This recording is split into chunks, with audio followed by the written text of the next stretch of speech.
on this Tuesday, and thank you so much for tuning in and being a part of the show. We've got a lot of ground to cover, as always. Speaking of ground, we'll take in a little turning ground and speak with the members about their second album. I've got a brief interview for you tonight that I did after the Watermelon Social, where they performed for a whole lot of fans and friends and family in the Ramey Park during the 4th of July festivities. We'll also talk about some other things 4th of July related, a missing persons case in Magoffin County, a reward now being offered. Got some thanks to bestow on some folks going back to the 4th of July holiday. And a fire. All 6 Magoffin County fire departments, as well as the Middle Creek Department, called out to a commercial fire here in Magoffin County. I'll take you to the scene in just a few moments with some details to follow towards the latter part of the program. A lot happening on our community calendar. That's always a good thing. And a host of other things to talk about, including your weather forecast, where, guess what, a cold front moving southeast that we've been talking about now since the first of the week yesterday, through Indiana and southern Illinois initially. In advance of that, we had a lot of warm, unstable air in place over Kentucky, and all of that is combining to give us showers and thunderstorms. There does remain an enhanced potential for some severe weather during the remainder of the early evening hours. We're talking about heavy winds, some hail, and some showers and storms. And we'll talk about that and show you what's happening outside as we got in on the action here at the newsroom just a short time ago. But we do have that chance of some severe weather. We'll talk about that, as well as a few clear days in your forecast and how the heat's pretty much going to stay on, at least for now. We'll cover it again in just a few moments. Right now, I'll take you to the scene of a large black billowing fire, the second at the Ivington Scrap Metal Facility. The scrap metal facility located in Ivington, as it has since changed its name from the original Ivington Scrap Metal. But the second fire reported there in just a few weeks. This one summoning all 6 Magoffin County fire departments, as well as some outside county help. Pulling into the Ivington area around the same time that fire crews from around the county were arriving, it was pulling into some very thick black billowing smoke. The winds taking all of that smoke in the direction of those residents in this part of Magoffin County. Upon getting closer to the fire, well, you could get behind it and stand relatively close. Close to a massive amount of smoke that you can see was just filling the atmosphere. Now, this fire erupted at the scrap metal facility earlier today. We'll try to speak with some firemen and local fire personnel in just a few moments to try to find out what caused the blaze, what ignited it, and just what all was damaged. I can tell you, as you can also see from the footage when we pull in just a bit closer, the fence that was established to separate the facility from the Dawkins Trail, a significant portion of that destroyed. The fire also did go on to the other side of the trail, I think, and spread into the wooded area to some degree. It took a great deal of water and effort. North Magoffin, South Magoffin, the Bloomington, Middle Fork, Salyersville, and District 3 fire departments all responding either with manpower and or tankers or trucks to try to extinguish the blaze, and also calls going out to the Middle Creek Fire Department, who is in a relatively close proximity to help try to extinguish the blaze, which was really giving firemen a hard way to go for a long time. This is the second fire reported from this facility in just the past, I'm going to say, close to a month or so. Not the first 2 fires in this area, but the last 2 of a significant nature, both in the same area of the yard in just the past couple of weeks. A person believed to be missing on behalf of her family and friends is still just that, missing. 2 weeks ago today was the last time that it's been confirmed that anyone saw 27-year-old Jody Lynn Rife of Magoffin County. We're going to try to sit down with some family members and loved ones of Rife on tomorrow's program, or as soon as possible, to get some more details. But today they've asked me again to run the following information. Missing since June 24th, that's 2 weeks ago today, the 27-year-old Magoffin County woman was last seen in Floyd County. She was on foot. She had left one end of Prestonsburg and was last seen crossing the road in front of the Taco Bell in the Prestonsburg area. It's unknown if she got into a vehicle at that point, but that is just the last known visual that they have of her. If you have any information about her whereabouts, we have a phone number for you to call, and that's the same phone number you can call to collect what is now a $500 cash reward being offered for any information leading to her whereabouts. Friends and family are trying not to fear the worst at this particular point, but any information, anonymous or not, will be greatly appreciated. And once again, a $500 reward is being offered, hoping that that will spur some interest in the matter and the case and maybe lead someone to come forth with some information. Once again, she's 27-year-old Jody Lynn Rife, a Magoffin County native, last seen in Floyd County 2 weeks ago today. And lastly, this evening, the number 496-6299. You can also, of course, always call us here at the newsroom if you would like to forward any information at 349-3699.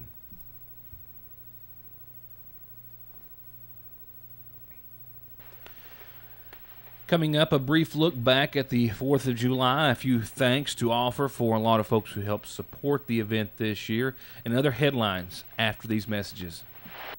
It's back, and it's here through July the 10th at your Sagersville Lee's famous recipe, free chicken. That's right, you get free chicken, 2 legs and 2 thighs free with every 8-piece box of chicken, 3 legs, 3 thighs with every 12-piece box of chicken, 4 and 4 with a 16-piece box, and 5 legs and 5 thighs with every 20-piece box of chicken. That's a family meal deal or a box of chicken. You get free chicken now through July the 10th and only at your Sagersville Lee's famous recipe. Frito Rocks is more than just gravel. They've got mulch in red, brown, and black, river rock in 4 different sizes, new rainbow rock for an entirely new landscape feature, metal and double-wall plastic pipe, masonry sand, and rock, every size from DGA to 57s to Class 2 and 3. And they have delivery and excavation and dozer services. And special hours, Monday through Friday, 4:30 till 9 p.m., and Saturdays 9 till 4. For orders, call Frito Rocks on Route 7 at 496-7776. Just in at Premier Auto, at used prices, a 2012 GMC Terrain SLE, $23,950. The ever-popular Kia Optima, this 2013 is $19,950. A 2014 Chevy Captiva Loaded, $24,950. And check it out, an 85 Elko, custom, slick, straight, and rare, all baby inspected and baby approved at Premier Auto in Paintsville. Faster, friendlier, family-owned Parkway Pharmacy, open 8:30 till 6:30 Monday through Friday in the new Magoffin Medical Plaza under the care of local pharmacist Jesse Rudd. To make Parkway Pharmacy your pharmacy, come by or give us a call at 349-4400. Appalachian Wireless has the latest technology in wireless with the most affordable price. It's the new Samsung Galaxy S4 Mini. This phone does it all in a brand new size. It has expandable memory with up to 64 gigabytes, a great 8-megapixel camera with flash and autofocus. It even has a front-facing camera for Google Hangout. The Samsung Galaxy S4 Mini. Buy one at $49.99. Get the second one for only a penny when you sign up for service. Appalachian Wireless. Better service, bigger savings. Got company coming? Looking to visit Sagersville and family or just get away? Then come stay with us in one of 2 newly restored and uniquely appointed lofts over downtown, filled with history throughout. With a luxurious touch, king beds, free Wi-Fi, HD TV, and enough comfort to sleep 1 to 10 guests, book your stay at the Mortimer Lofts by emailing toreachsue@yahoo.com, find them on Facebook, or call 349-3299.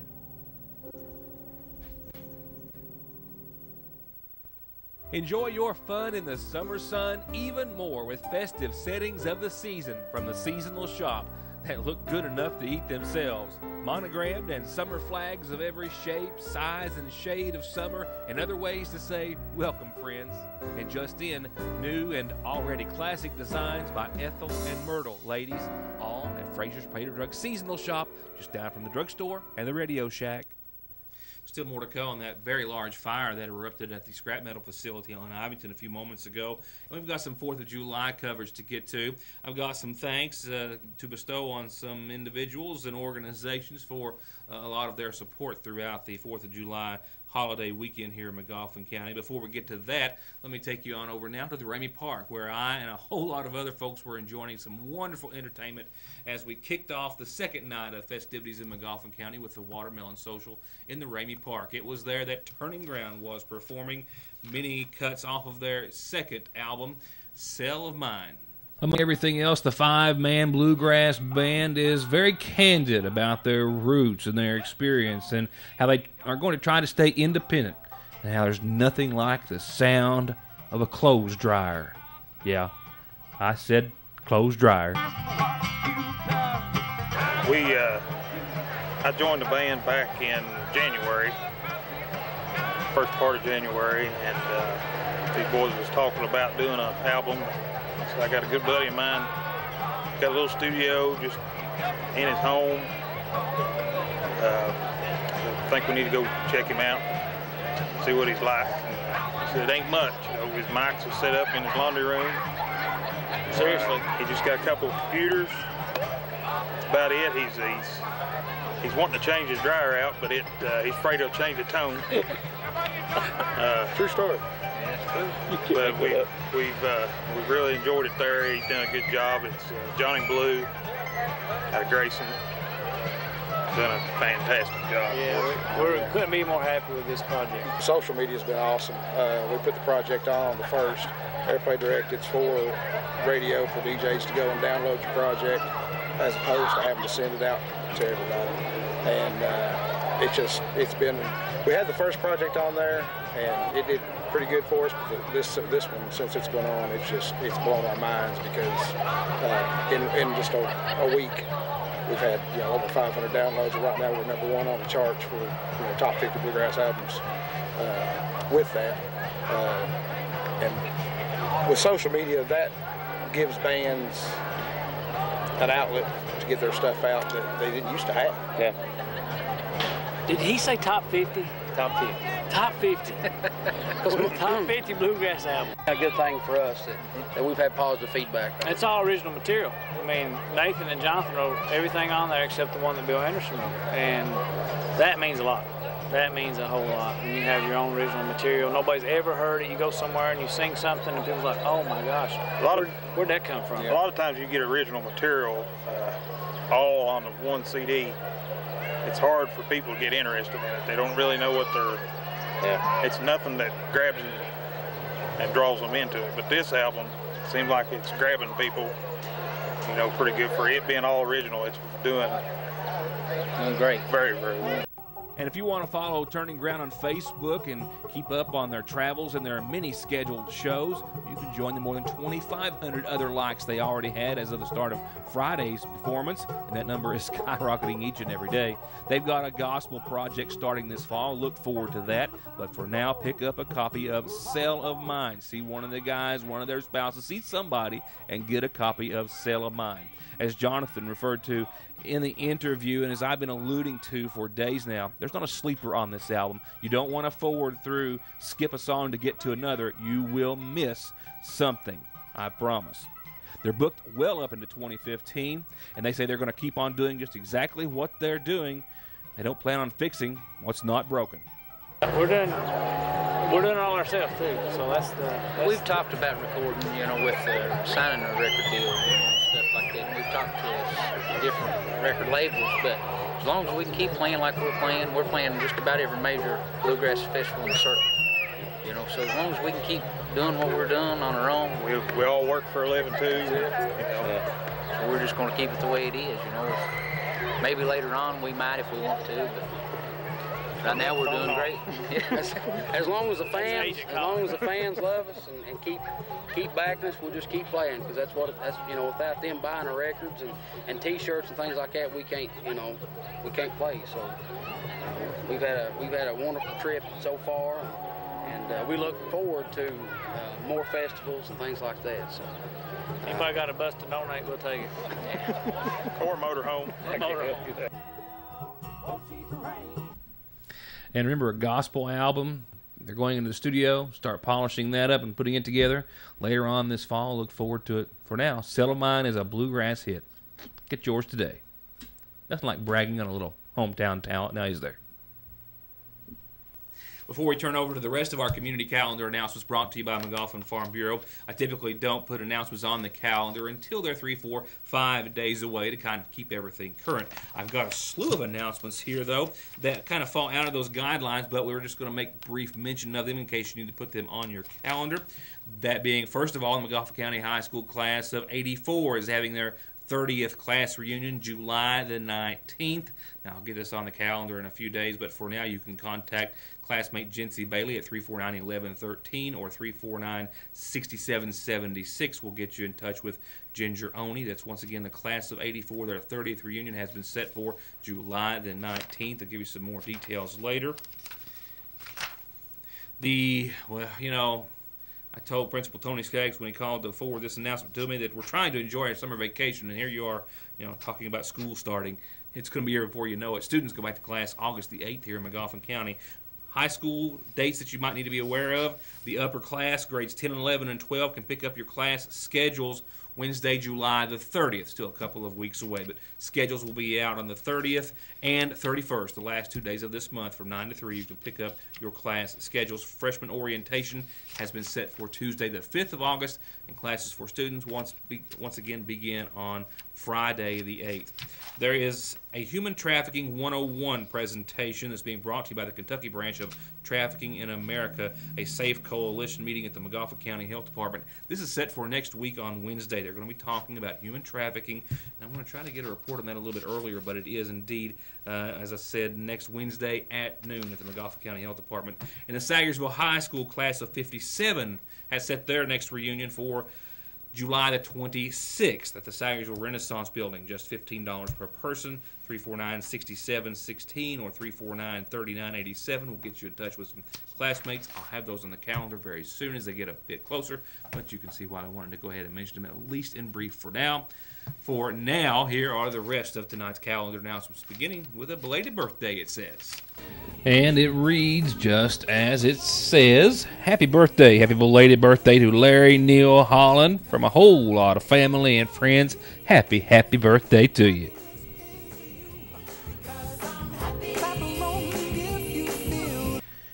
A reminder, the McGoffin County-wide cleanup is ongoing, and let me back that up. This week is for residents who vote in District 1, next week District 2, the week after District 3 residents for the county-wide cleanup. If you'd like to save someone's life, if you'd like to donate blood and then register to win a trip to Vegas, and also another giveaway, a couple of tickets to see Jimmy Buffett at the Riverbend Music Center in Cincinnati at 8 o'clock on next Monday, well, you can drop by and give a drop or two of blood at the next McGoffin County Blood Drive. Tomorrow, 5 o'clock is will be the last time you can do it. Noon till 5 tomorrow at the Hardin Medical Plaza. Kentucky Blood Center will be there in their blood mobile. The Tip Top Church is having special services starting this Thursday, Friday, and Saturday nights at 7, Sunday evening at 6, and everyone is invited. That means you. McGoffin County High School football team practice, mandatory, Thursday, 6 to 8. You need to be there, and be there at the old field. One of the last few times you're going to step on that. We'll be practicing there, but the new one's going to start taking shape very, very soon. We'll be getting some footage of that before too awful long. A rabies clinic established by Dr. Sean Tussey from the Beaver Creek Veterinary Hospital at J&J General Store at Gunlock. That is going to be $5 for rabies vaccinations, parvo for cats and dogs, $12 a piece, and that is once again going to be on Saturday at 11:45. Vacation Bible School at the Bethel Bible Baptist Church, Monday through Wednesday of next week. You are invited. Parents' Night is on Wednesday. It's 4 to 6 each night. If you've got a calendar announcement, get it to us. Let us put it on TV. Let me tell everyone what you've got planned, or let me wish someone you love or know a happy birthday or anniversary or the like. It's all free, so what have you got to lose?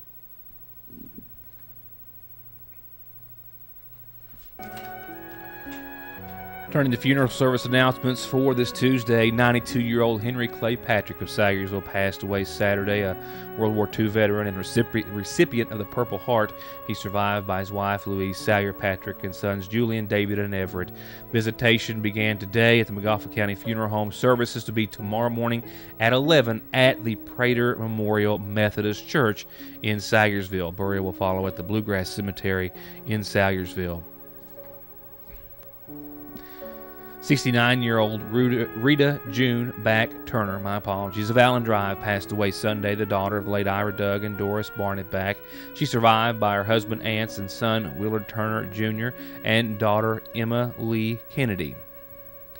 Visitation begins after 11 o'clock Thursday morning. Memorial services are to follow the same day, 1 o'clock that afternoon. Once again, in honor of 69-year-old Rita June Back Turner of Allen Drive in Sagersville. The McGoffin County Funeral Home is in charge of all arrangements. Dillard Clayton D.C. Patton, 83, of West New Buckley Road in Ashland, passed away Sunday. He's left in mourning by his wife, Charlene Caldwell Patton, who he married in 1957. Sons Clayton Patton, as well as Donald Patton, the daughter Sherry Patton, and a host of other family and friends. Funeral services for D.C. Patton are going to be held this Wednesday, tomorrow at 1 o'clock from the chapel of the Sagersville Funeral Home.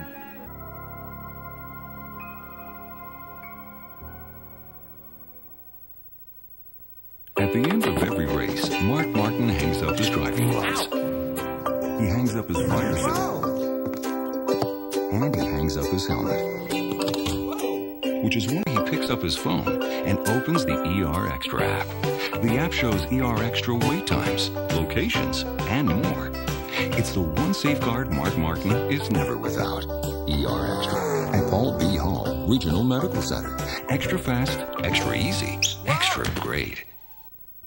Sagersville National lets you go mobile with their new banking app. That's right, you can view your account and balance, transfer money, pay bills, and yes, deposit checks right from your phone from wherever you are. Just download the Sagersville National Bank app on your Android, iPad, iPhone, or other device. Any phone that can connect to the internet has the capability, and you can start saving time and money today with Sagersville National Bank's new mobile app. Wherever you are, we're there for you at Sagersville National Bank.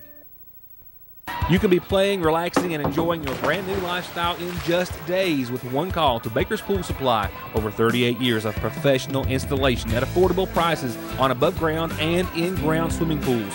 Or if you're ready to open your pool for the season, you need a new liner, a solar cover, some parts, or the best in BioGuard chemicals or salts, Baker's is your full-service answer, serving all of Kentucky and surrounding states with complete satisfaction. And they offer financing. 800-633-7102 or bakerspoolsupply.com.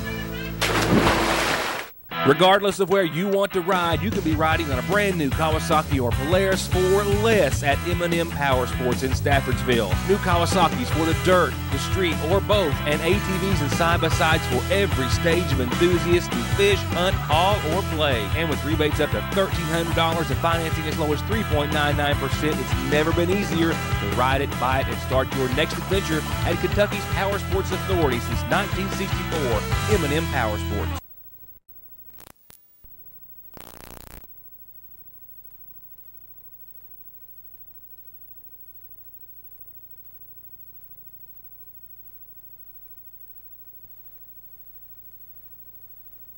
Wheel alignments, oil changes, brakes, suspension work, and tires. Thousands of tires by all the major manufacturers, all in stock and at incomparable prices. All backed with 33 years of service and experience, the area's largest tire selection, and 6 months no interest at Conley's in Paintsville. Few words of thanks I need to bestow on a few folks in relation to the 4th of July here in Sagersville and McGoffin County as it relates to the Watermelon Social and the fireworks display, both of which I'm very pleased to say went off with a bang. As for the Watermelon Social, which we saw a portion of a few moments ago, we need to thank those who helped make everything happen. We had to buy some watermelon and some water, and to get all that and the entertainment and everything off without a hitch, it took a few sponsors. We'd like to thank Foothills Telephone and Broadband, our friends as well at the Sagersville National Bank, and friends and family at the Sagersville Dairy Queen and Sagersville Lee's Famous Recipe. Also, of course, a special thanks to the Sagersville Renaissance Program for hosting the whole event. It's their event, turning ground, of course, for performing on short notice, just kind of stepping in and kind of volunteering to play. It was a wonderful evening. We certainly wish to thank them indeed, one and all. As for the fireworks, I covered to some degree leading up to the 4th of July how it was a bit of a back-and-forth situation for a whole lot of reasons we'll not go into again. The bottom line is this. Pyrotechnic Display, which is a company that I've been close to for years, came in the last moment and made it a wonderful show.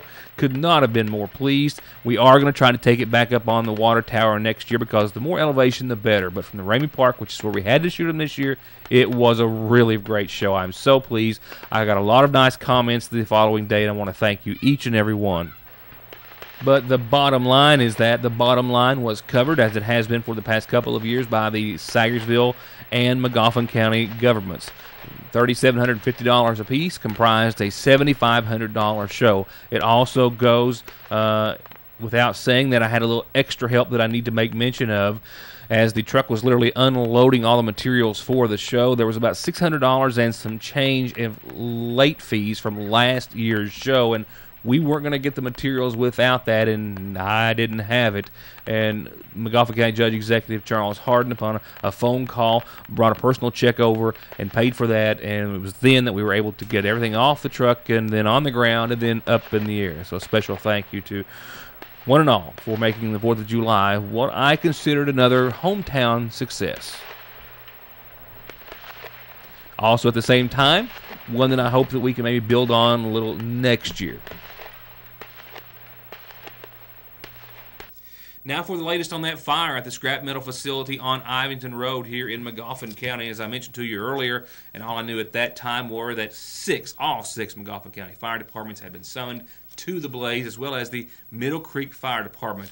I also knew at the top of the program that they had since cleared the scene after a whole lot of water and manpower and maybe a little help from Mother Nature.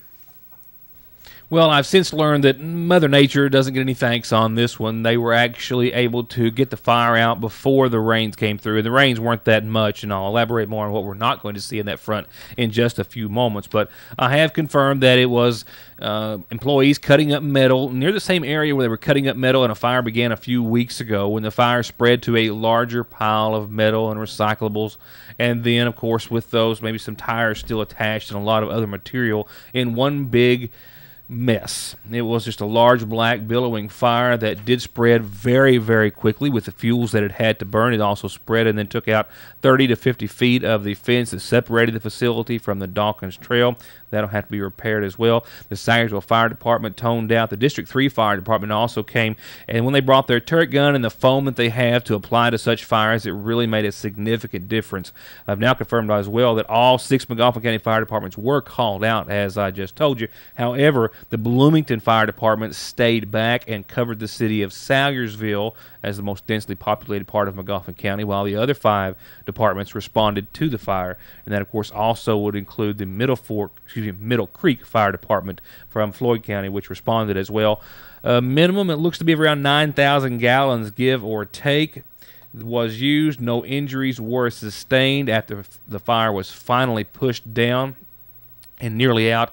The company did use their excavators and equipment to kind of separate it, isolate it, and keep it from spreading and reigniting. Once again, and most importantly, no injuries sustained by anyone on the ground. No firemen, bystanders, employees, or anyone else for that matter. It's always glad when you can end a report of this nature in that manner. Now it's time to go out with your Licking Valley RECC forecast. That has changed, even within the last half hour, certainly the last hour, and it's for the better. You don't get to say that very often when you're talking about weather in the summer in Eastern and Kentucky in general, but that indeed is the case. Just not enough punch to cause any real severe weather threats. It looks as though, as far as that is concerned, there's still going to be some scattered showers and thunderstorms out there, but the powers that be, Mother Nature that being, and of course all the fuel in the atmosphere, just could not combine within the right time frame to make it happen, and there's no complaints here. We did get on a few showers, a few thunderstorms, but as you can see here, things are starting to calm down if you're watching the early program, and we'll kind of follow that note throughout the remainder of the evening, and it will also give us some better temperatures to enjoy, at least for a day or two. While we're still holding around 87 degrees out there, post-shower activity, I expect and suspect will fall about 20 degrees. Right now, expecting a low of 67 degrees tonight. Some scattered showers and thunderstorms possible, but you just saw the radar, and it was looking much more favorable and in our condition. And skies that were expected to be mostly cloudy, not so much for the rest of the evening. We'll see if it's partly cloudy skies, I do believe, and a nice little recovery rather quickly. Tomorrow on your Wednesday, some isolated showers and thunderstorms are possible. It's a slight chance. Right now, looking at partly sunny on the cooler side of things. 83, humidity should be relatively comfortable. 62, partly cloudy tomorrow night. And then check it out, it gets even better. Thursday, mostly sunny and 84. We have a 61-degree nighttime low and clear skies late. Thursday is definitely going to be a keeper, as is your Friday. We'll warm it up only a degree or two with 85. Sunny, a few clouds late, 66 degrees for your nighttime low. Now, that's your reprieve, ladies and gentlemen, after a cold front that's given us some activity today and possibility, although ever so slightly, for the next few hours and early tomorrow. We're going to enjoy some nice temperatures after that, which are going to start to creep up in the other direction by the time your weekend rolls around. 86, mostly sunny degrees, still calm for your Saturday. We've got a late shot of some showers and thunderstorms Saturday night, and then watch nighttime lows and daytime highs. 70 degrees for nighttime lows, not much of a swing here. 88 degrees for daytime highs on Sunday. 70 still holding for your nighttime lows, still some sunshine, still some good chances of some more showers and thunderstorms as another round rolls in and through your weekend and throughout the beginning of next week. For now, that's my time. Thank you so much for being a part of it. We'll see you back here tomorrow night for more of your news today. Good night, and I hope you get to enjoy your evening. Frogs or not.